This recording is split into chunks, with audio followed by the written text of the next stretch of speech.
जादुई विशाल घड़ा। बहुत समय पहले की बात है। रौनकपुर गांव में अनुराधा नाम की एक महिला रहती थी। अनुराधा का पति एक किसान था, जिसकी कुछ सालों पहले एक सांप के काटने की वजह से मृत्यु हो गई थी। तब से अनुराधा अकेली ही रहती थी। अनुराधा बहुत ही सीधी साधी महिला थी। उसके पास 100 एकड़ जमीन थी। अनुराधा अपना पेट पालने के लिए खेती करने का सोचती है। वो कुदाल उठाकर अपने खेत की तरफ चल देती है। अनुराधा पूरी मेहनत से खेतों में फसल लगाती है, लेकिन खेत में फसल नहीं उगती। बाकी के किसान अपने फसल की कटाई भी करते हैं और बीज भी बोते हैं। अनुराधा हर रोज अपने खेतों में कुदाल चलाती, खूब मेहनत करती, लेकिन उसकी जमीन बंजर ही रहती। अनुराधा, बिटिया, इस बंजर जमीन पर क्यों इतनी मेहनत करती है? इस जमीन ने तुम्हें आज तक अनाज का एक दाना भी नहीं दिया।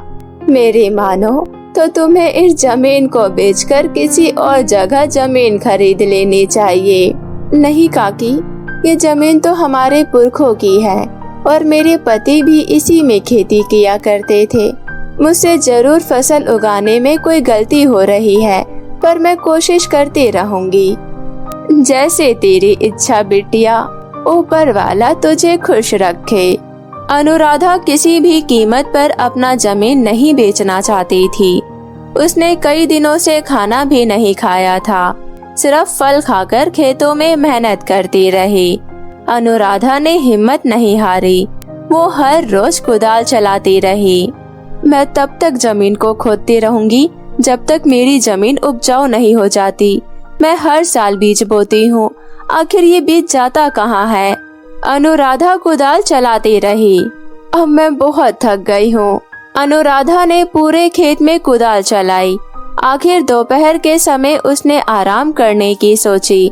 भूखी होने के कारण अनुराधा कुदाल नहीं चला पा रही थी।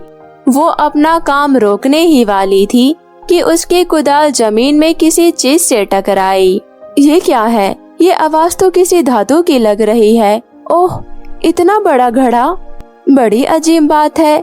भला कौन ऐसे धातु का इतना बड़ा घड़ा जमीन के नीचे गाड़ कर रखता है? ये तो हद ही हो गई। अनुराधा को लगा कि उसकी कड़ी मेहनत बेकार गई। वो अपने कुदाल को घड़े में फेंककर पेड़ के छांव में जाकर बैठ गई।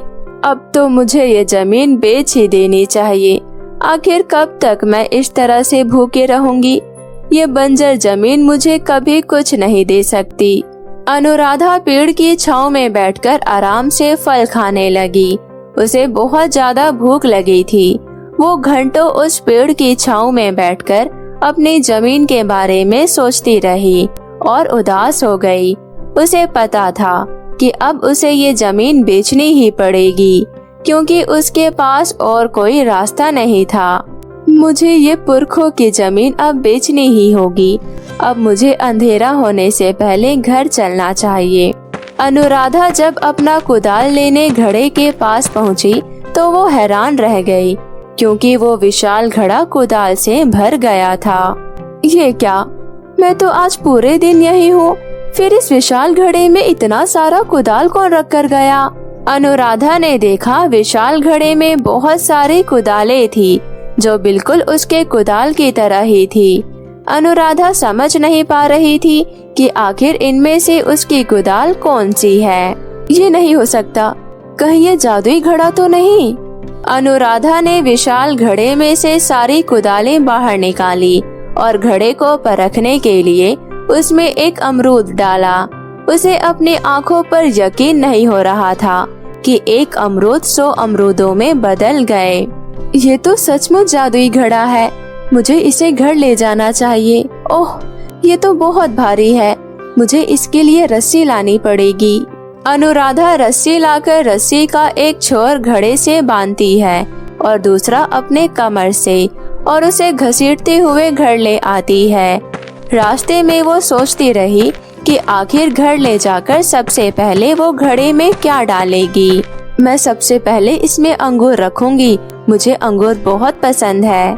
फिर अनुराधा एक अंगूर के दाने को उस घड़े में रखती है और देखते ही देखते घड़ा अंगूर से भर गया। अनुराधा बहुत खुश हुई और जी भर के अंगूर खाई। वाह, मजा आ गया।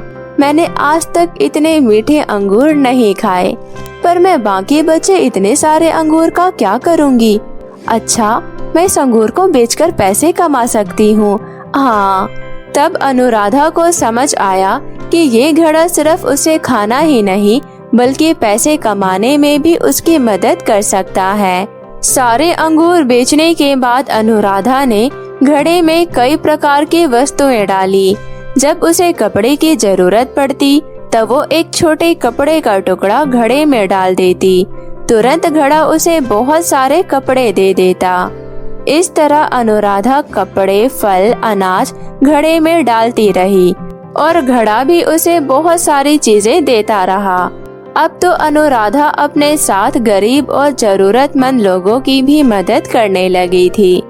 गांव वाले अनुराधा के इस तरक्की को देखकर जलने लगे थे, पर किसी को भी सच्चाई का पता नहीं चला।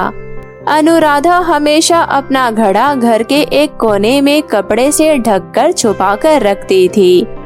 एक दिन अनुराधा ने घड़े को और परखने के लिए एक मुर्गी लाकर उसमें डाल देती है कि आखिर मुर्गी डालने से क्या होता है।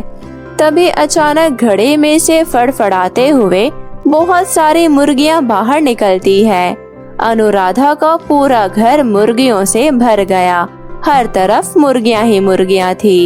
ये क्या हो गया? आखिर मैं इतनी सारी मुर्गियों को कैसे पकड़ूंगी? अनुराधा सभी मुर्गियों को पकड़ना चाही, पर वो नाकाम रही। मुर्गियां कभी मेज पर तो कभी चारपाई पर बैठ जाती। एक मुर्गी तो उड़कर उसके सर पर ही बैठ गई। मेरा घर तो मुर्गियों का पिंजरा बन गया।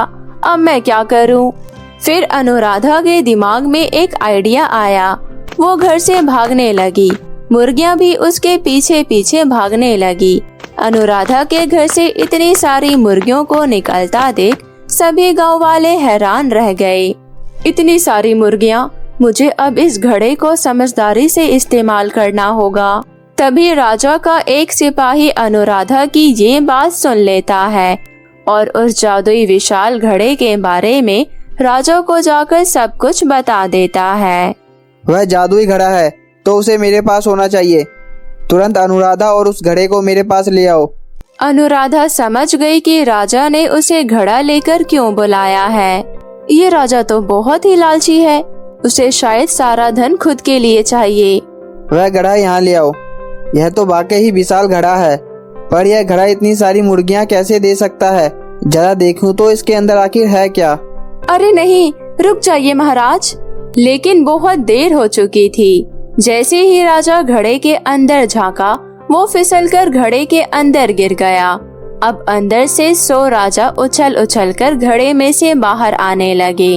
इससे पहले कि कोई कुछ कह पाता, वो सब आपस में लड़ने लगे। यह मेरी गद्दी है, हटो यहाँ से। नहीं, मैं राजा हूँ और मैं यहाँ बैठूंगा। अरे नहीं नहीं, राजा तो मैं हूँ। पूरा राजमहल राजाओं से भर गया और सभी आपस में लड़ने लगे और मर गए। पूरा राजमहल शोक में डूब गया, क्योंकि अब राज करने के लिए कोई राजा ही नहीं बचा। अनुराधा को अपनी गलती का एहसास हुआ। वो दौड़कर घड़े के पास गई और उसे जमीन पर पटक दी। पर अब अनुराधा के खेत में फसलें लहरा रही थी। उसने फिर से खेती बाड़ी शुरू की और मेहनत करके खुशी खुशी अपना जीवन यापन करने लगी।